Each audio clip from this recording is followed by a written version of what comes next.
Mukunda jewellers మొట్టమొదటి factory outlet ఇప్పుడు కూకట్పల్లి, కొత్తపేట్, సోమాజిగూడ మరియు ఖమ్మంలో.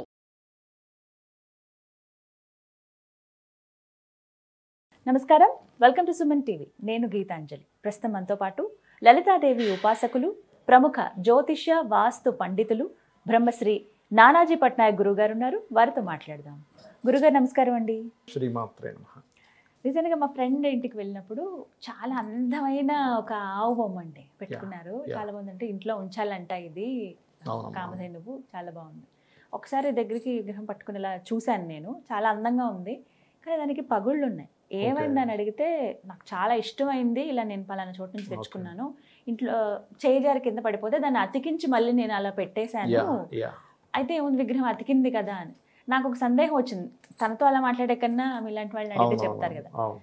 విరిగిపోయింది కదా, దాన్ని మళ్ళీ అతికించి అలా పెట్టడం మంచిదేనా? ఎందుకంటే కామధేను ఇంట్లో ఉంటే మంచిది కదా. ఇలా శాస్త్రంలో వాస్తు శాస్త్రరీత్యా ఏంటంటే విరిగిన వస్తువు ఉండకూడదు, ఏదైనా సరే ఉండకూడదు. ఫస్ట్ ఆఫ్ ఆల్ ఏంటంటే అమ్మ, వాస్తు అనేటువంటిది ఎట్లా పనిచేస్తుందంటే అన్ని వస్తువులు ఇంట్లో ఉండొచ్చు, కానీ ఏ వస్తువు ఎక్కడ ఉండాలనేది మోస్ట్ ఇంపార్టెంట్. అంటే కొన్ని అయితే పర్టికులర్గా అసలు ఇంట్లో ఇలాంటివి పెట్టుకోవద్దు అని చెప్పేస్తారు. అలాంటివి ఏమన్నా ఉన్నాయా? అలాంటివి అంటే మీకు చాలా మంచి ప్రశ్న వేశారు. ఫస్ట్ విరిగిన వస్తువులు ఇంట్లో ఉండకూడదు. ముందు విరిగిపోయిన కుర్చీలు, విరిగిపోయిన వస్తువులు, పాడైపోయిన వస్తువులు ఇంట్లో ఉండకూడదు. శాస్త్రం ఏం చెప్తుందంటే పాడైపోయిన వస్తువులను ఇంట్లో ఉంచకూడదు, బాగా ఏజ్డ్ పర్సన్స్ని ఇంట్లో ఉంచుకోవాలని చెప్తుంది. ఎందుకంటే వీళ్ళ బ్లెస్సింగ్స్ ఉంటాయి, వీళ్ళ అనుభవాలు ఉంటాయి. కానీ విరిగిపోయిన వస్తువులు, పాడైపోయిన వస్తువుల వల్ల అనవసరమైన జబ్బులు రావడం కావచ్చు, వాటి వల్ల ఎనర్జీ ఆ రకంగా పెరగడం అనేటువంటిది ఉంటుంది. కాబట్టి విరిగిన వస్తువులు అసలు ఉండకూడదు, పాయింట్ నెంబర్ 1. రెండవది, ఎక్కువగా ముళ్ళు ఉన్నటువంటి మొక్కలు ఎక్కువగా ఇంట్లో ఉండకూడదు, అస్సలు ఉండకూడదు.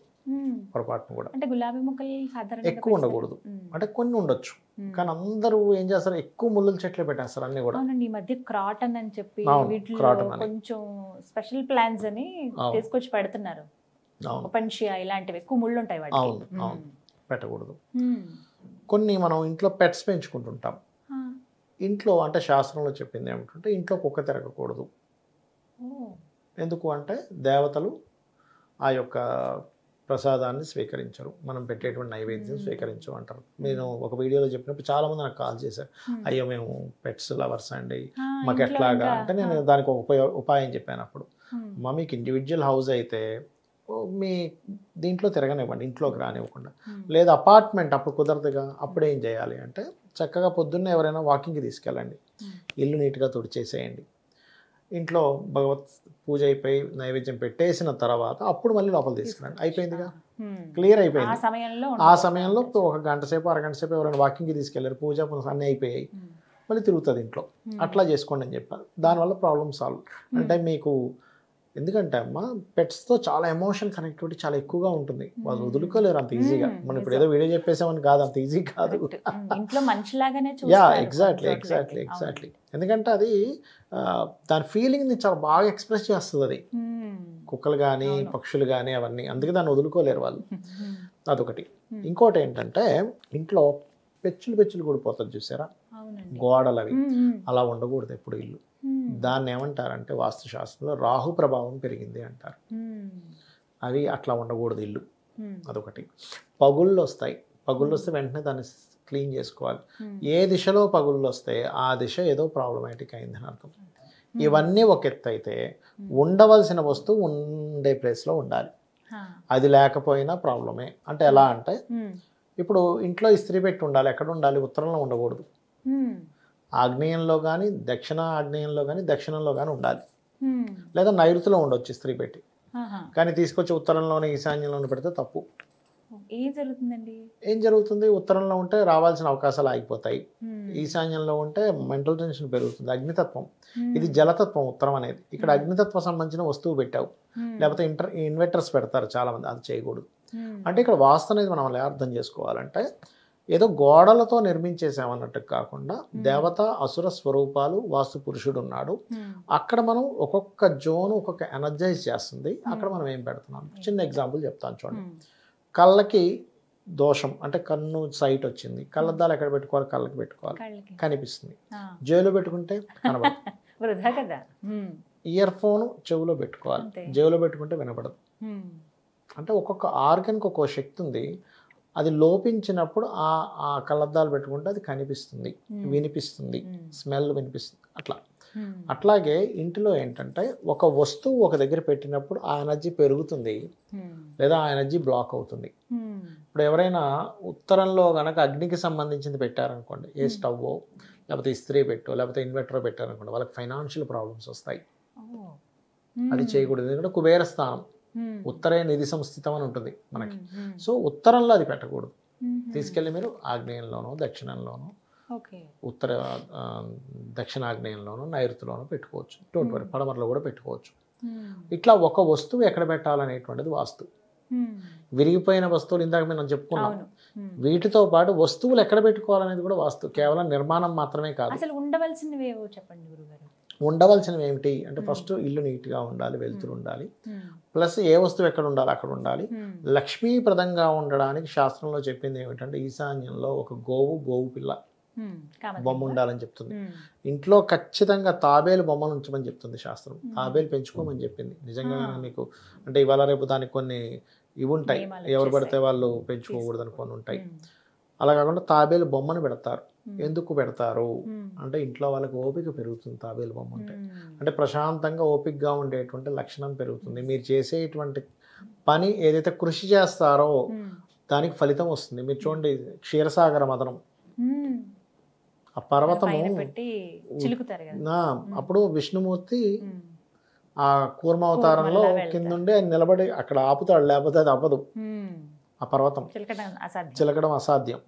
అలా ఏంటంటే మనకు ఒక సపోర్టింగ్ దొరుకుతుందమ్మా. అంటే నాకు ఒక సపోర్ట్ ఉంది, భగవత్ అనుగ్రహం ఉంది అని ఒక ఫీలింగ్ లో ఉంటుంది తాబేలు ఇంట్లో ఉంటే కనుక. సో తాబేలు ఉండాలి. లోహం అండి ఎలా పెట్టుకోవాలి? ఏ లోహమైనా ఉండొచ్చు అమ్మా, ఏ లోహమైనా ఉండొచ్చు, ఏ లోహమైనా ఉండొచ్చు. ఇంకోటి ఏంటంటే చాలా మంది తెలియక గణపతి బొమ్మను బయట పెడతారు. అసలు అలా పెట్టకూడదు. మీకు ఎందుకు, మనకి ఈ పార్వతీదేవి కొడుకుని బయట పెట్టింది. అప్పుడు ఏం జరిగింది? పరమేశ్వరుడు ఆ గణపతికి సంబంధించింది. అంటే ఏంటి? దేవతా సంబంధించింది. ఎప్పుడు కాపలా ఉండకూడదు, ద్వారపాలకులు కాదు వాళ్ళు. ఇది మనకు అర్థమయ్యేలా అదొకటి. అండ్ అలాగే ఇంట్లో ఎప్పుడు కూడా శాస్త్రం ఏం చెప్తుందంటే ఇంట్లో కనుక పీస్ఫుల్నెస్ రావాలి అంటే ఒక మంచి గిన్నెలో వాటర్ వేసి కొన్ని ఎప్పటికప్పుడు ఫ్రెష్ పుష్పాలు ఉంచాలి. ఆ ఇంటికి మీరు వెళ్ళి చూడండి, వెళ్ళంగానే ఏదో ఒక హ్యాపీనెస్ కనిపిస్తుంది, కలుగుతుంది, ఆధ్యాత్మిక భావన కలుగుతుంది, ప్రశాంతత అనిపిస్తుంది. కొన్ని ఇళ్ళకి వెళ్తే మనకి అక్కడికి వెళ్తాం కానీ మనకి ప్రశాంతత ఉండదు, చాలా గందరగోళంగా ఉంటుంది. అక్కడ కాసేపు ఉండలేము, బయటకు వచ్చేయాలనిపిస్తూ ఉంటుంది. అటువంటి పరిస్థితి ఉంటూ ఉంటుంది. అదొకటి. అండ్ అలాగే కలర్స్ వేసే విషయంలో, వస్తువులు ఎంత ముఖ్యమో కలర్స్ వేసే విషయంలో కూడా ఉత్తరంలో వైట్ కలర్ ఉండాలి ఎప్పుడు. తూర్పు వైపు లైట్ గ్రీన్ ఉండాలి, తూర్పు ఆగ్నేయం దక్షిణం వరకు కూడా. నైరుతిలో క్రీమ్ కలర్ ఉంటే ఎనర్జైజ్ అవుతుంది, అంటే మీకు ఏదైనా నెగటివ్ ఎనర్జీ వచ్చేది ఆపుతుంది. అలాగే ఖచ్చితంగా ఇంట్లో ప్రతిసారి ఏదో ఒక ఇబ్బంది అవుతుంది అంటే ఖచ్చితంగా గుమ్మడికాయ బయట ఉండాలి. అది తొందరగా మాడిపోయిందంటే ఇంట్లో నెగటివ్ ఎనర్జీ సంథింగ్ వచ్చింది అని. ఇంట్లో చాలామంది దేవతా ఫోటోలు అయితే పెట్టుకుంటాం కానీ మా పెద్దవాళ్ళ ఫోటోలు పెట్టుకోమంటారు కొంతమంది. అది ఖచ్చితంగా పడమర నైరుతిలో ఉండాలి. అవి పడమర నైరుతిలో పడమర భాగంలో ఉండాలి. పడమర నైరుతికి మధ్యలో భాగం ఉంటుంది, అక్కడ ఉండాలి ఆ ఫోటోలు. పితృదేవతా స్థానం అంటారు. వాళ్ళ ఫోటోలు ఖచ్చితంగా అక్కడ ఉండాలి. పెద్దవాళ్ళవి తాతగారో ముత్తాతగారో, కొంతమందికి తండ్రిగా తీస్తే వాళ్ళవి, వాళ్ళ ఫొటోస్ అక్కడ ఉంటే ఏమవుతుందంటే వాళ్ళ బ్లెస్సింగ్స్ కూడా వస్తాయి. అది మెయిన్గా చూసుకోవాలి. ఇంకోటి ఏంటంటే మీరు ఈ డస్ట్బిన్స్ పెడతారు చూసారు, ఇది కూడా చాలా పాత్ర పోషిస్తుందమ్మా. ఇది దక్షిణ నైరుతిలో ఉండాలి, కానీ ఎక్కడ పెడితే అక్కడ ఈ డస్ట్బిన్ పెడితే ఏమవుతుందంటే వేరే మీరు చేసే పనులన్నీ ఇబ్బంది వస్తుంది. ఇంట్లో అద్దాలు పెడతారు చూసారు, అద్దాలు చాలా ప్రాముఖ్యత వహిస్తుంది. అద్దం ఎక్కడ పెడితే అక్కడ పెట్టకూడదు. మీరు డిప్రెషన్ జోన్లోనో లేకపోతే వేస్ట్ జోన్లో అద్దం పెట్టారనుకోండి, వేస్టేజ్ పెరుగుతుంది ఇంట్లో. అద్దం కూడా మంగళకరమైన వస్తువే.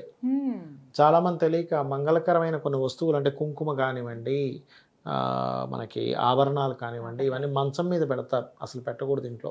అది కూడా వాస్తు దోషాన్ని క్రియేట్ చేస్తుంది, వాస్తు సంబంధించిన ఇబ్బందిని క్రియేట్ చేస్తుంది. అండ్ అలాగే ఇంట్లో ఇప్పుడు మంగళకరమైన వస్తువులు గాజులు, అలంకార వస్తువులు ఉంటాయి చూసారా, అది చాలా జాగ్రత్తగా, చాలా మంది తెలియక ఏం చేస్తారు, మంచం కింద ఒక ఇది ఉంటే దాని కింద పెట్టేస్తారు. అసలు అక్కడ పెట్టకూడదు, అసలు అక్కడ పెట్టకూడదు. బట్ పడమరలో కానీ పడమర నైరుతిలో కానీ పెట్టుకోవాలి వీటిని, లేదా ఉత్తరంలో పెట్టుకోవాలి. ఉత్తరంలో పెడితే చాలా మంచిది, మంగళకరమైన వస్తువులు కిందకు వస్తాయి ఇవి, అక్కడ పెట్టుకోవాలి. లేదా తూర్పుకి ఈశాన్యానికి మధ్యలో పెట్టుకోవాలి, తూర్పు ఈశాన్యంలో పెట్టుకోవచ్చు. ఇవి మంగళకరమైన వస్తువులు. అలాగే దేవుడికి సంబంధించిన, భగవత్ సంబంధించిన కొన్ని ఉంటాయి.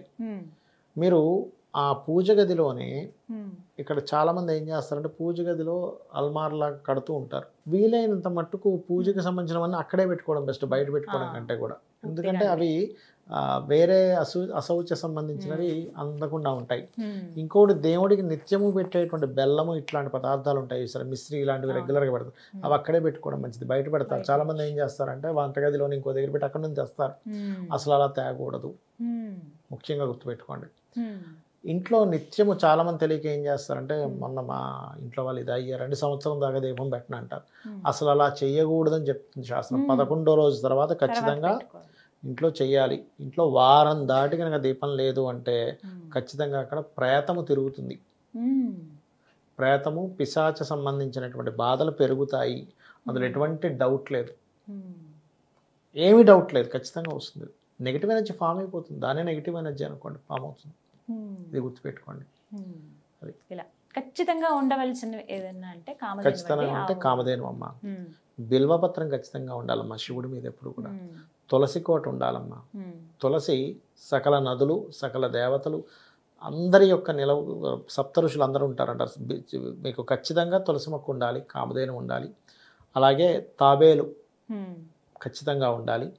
అండ్ అలాగే శివునికి అంటే మీరు శ్రీ వైష్ణవుల ఇలా అని కాదు, పంచాయతనం అంటారు, అది ఉండాలి ఖచ్చితంగా.